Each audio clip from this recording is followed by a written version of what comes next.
alladhi allama bil qalam, pra ai që mësoi njeriu të shkruaj me penë, me laps. Subhanallahu al-azim. Mrekullia e mrekullive. Për shembull, ma tregoni një njeri, një pyetje pak sa kështu qesharoke, ma tregoni një njeri që ka arrit në një zanat të caktuar pa kry provimin. Ose ma tregoni një njeri pa shkollë, do të thotë që ka arrit rezultat, edhe ka sjell rezultat në një shoqëri. Ne dim shumë mirë se analfabetizmi është errësirë e kombit tonë dhe shoqërisë. Në sondazhet dhe statistikat e ndryshme në PISA e tjerë, e kështu me radhë, rangohemi në listë për të ardhur keq. Po dhe Kurani na thret ditë e natë për me lexu, ule kryet, lexo. Studio. Magjistraturë, PhD, doktoraturë, kurs avancuese, e kështu me radhë.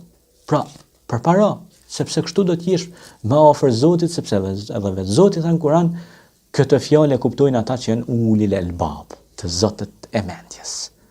Dhe si bëhesh poseduesi i mendjes, duke mos lexu, duke stagnu, duke mbetë në provime, duke lënë në gjys shkollën, në gjys fakultetin, në gjys studimet, një gjë që është në gjys e pa përfunduar, ajo s'ka begatipi i saj.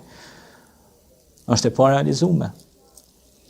Dhe e mësoi njeriu pra të shkruaj me penë. Imagjinoni gjithë këta pentar, gjithë këta tekst shkrues që shkruan edhe tash për shembull imagjinoni të marrim shembull koka ndryshme botërore si Ibn Sina ose Farabiu, Kindiu, ose koka të mëdha për shembull si Platoni, Shakespeare, njerëz të ndryshëm që kanë shkruar për matematikën, për mjekësinë, për fizikën, për letërsinë, për historinë, e kështu me radhë. Nëse ata nuk do t'i kishin shkruar këto libra dhe këto tekste dhe këto studime, si ne do të arrinim ta njihnim këtë planet Tokë?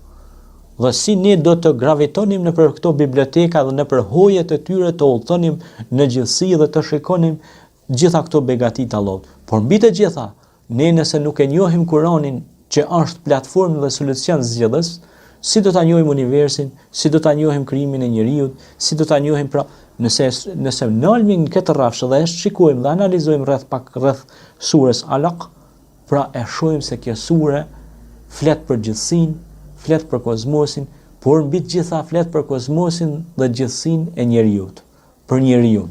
Sepse njeriu kur e njeh vetveten, e njeh edhe Allahun, e njeh edhe gjithësinë edhe gjithçka që ka rreth tij, sepse është një ajet kuranor që thot se nurihim ayatina fil afaq wa fi anfusihim hatta yatabayyana lahum annahu al-haqq. Ne thot do t'u bëjmë të mundshme të shihni argumentet tona në horizonte, në mos në horizonte dhe në vetet e juaja, për t'ju dëshmuar ju se kjo është e vërteta, kjo është haki. Dhe kjo është e vërteta, kjo është fjala e të Madhit Allah.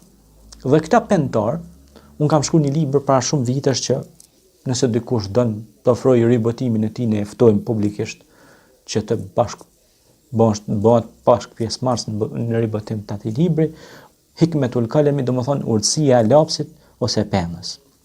Dhe aty tregoj mbi rëndësinë që ka pasur teksti ose tekst shkruesit e ndryshëm që kanë lënë shkrime.